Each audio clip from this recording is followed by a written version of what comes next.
Hey YouTube, posted my first video on enlisting in the Air Force Reserve. Um, let's see, I started some time ago. I think it was last year. Tried to get into uh, Air Force active duty, and that didn't go so well. Like everybody else, called the recruiters. Nobody called you back. Blah blah blah blah blah blah blah. But luckily for me, I was able to find me a good recruiter out of Philadelphia, and he was able to hook me up in about 2 3 months. It was hell trying to get my transcripts from college and transcripts from school and blah blah blah. Yeah, you know how it is. Uh, for those of you that are trying to get into the Air Force, make sure it's something that you want to do. There's a lot of videos out there that's saying, don't join the military to do this, blah blah blah blah blah blah blah. From my experience, if you don't ask, you're not gonna find out. Um, all this talk about recruiters are liars and they don't tell the truth and blah blah blah. If you don't ask, you're not gonna find out. If you want a bonus, you say so. Right now, bonuses are not available, but I guess it wouldn't hurt to ask. The last one that was available for me, I think, was January 21st, and I didn't get to make it. I had some problems at maps, which I had to go back and sort out. Um, things you want to ask the Air Force recruiter: what kind of jobs are available? Um, what would disqualify you? How could you be qualified?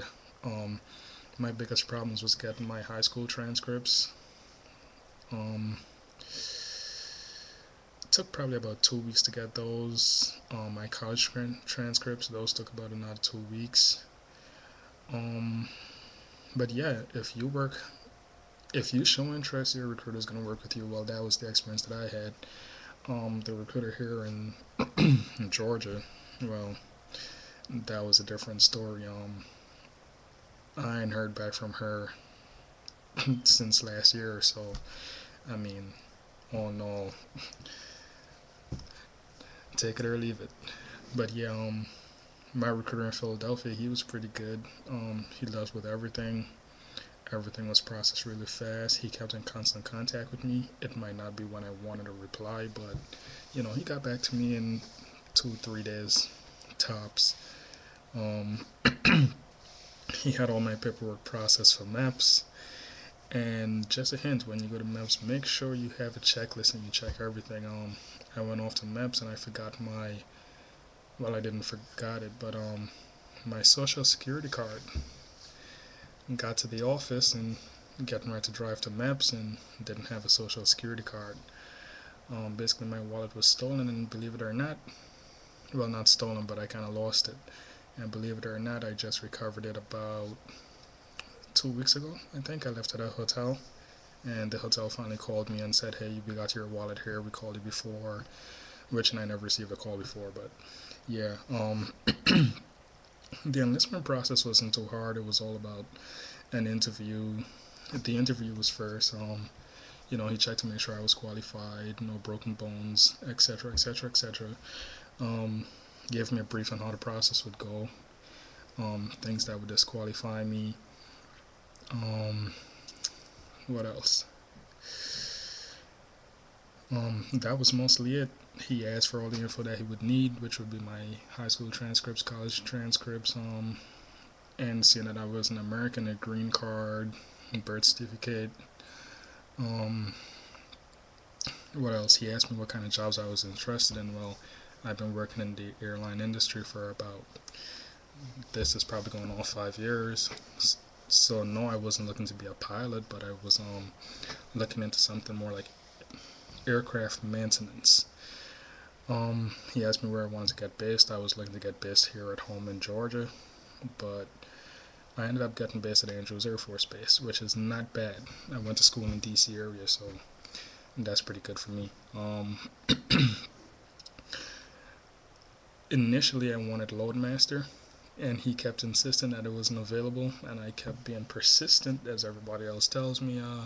Be persistent, tell me you're not gonna join unless you want X, Y, and Z, blah blah blah. You want a bonus, you want. But yeah, eventually I had to be flexible. No Loadmaster positions were available. I know there was one in Westover, in Boston, and that I think was kind of like internal, because I know a guy that's based there, and he was saying his unit needed a loadmaster. Um, Aircraft maintenance, not sure what was up with that, but air transport was on the bottom of my list. Um, and the key thing is, what I was looking at was different units where I would excel better, where it'd be a better movement and not too stagnant. Um, Basically, room for promotion and things like that. That was a big thing for me. So those are kind of questions that I asked him. In terms of enlistment, I asked him enlistment terms, like how long I got to enlist for. Um, the incentives, if I would get a bonus or something. At that time, bonuses weren't available except for one, which was out of McGuire Air Force Base for air transport. They were offering $15,000, and that ended on the 21st of June. Um, what else? I asked him about education benefits. When I go off to basic, how much I'll be getting paid, if I will be able to come in at advanced rank because I got college credits. You need 20 credits, I think, to come in as E2, which is a Airman First Class. Is it? Yeah, I think E2 is Airman First Class. You could also enter as an E3. Actually, no, that's not Airman First Class, but E3 is Airman First Class. You could get in as E3 with, I think, it's 45 credits. And you gotta understand the promotion, the promotion procedures. One thing that I was confused about from reading from different places online, you kind of get sidetracked reading all these online things and reviews where, you go off to basic, and right after basic you get promoted. You go to tech school, right out of tech school you get promoted again. Yeah, it's kind of it's kind of like a process to all that you really got to understand.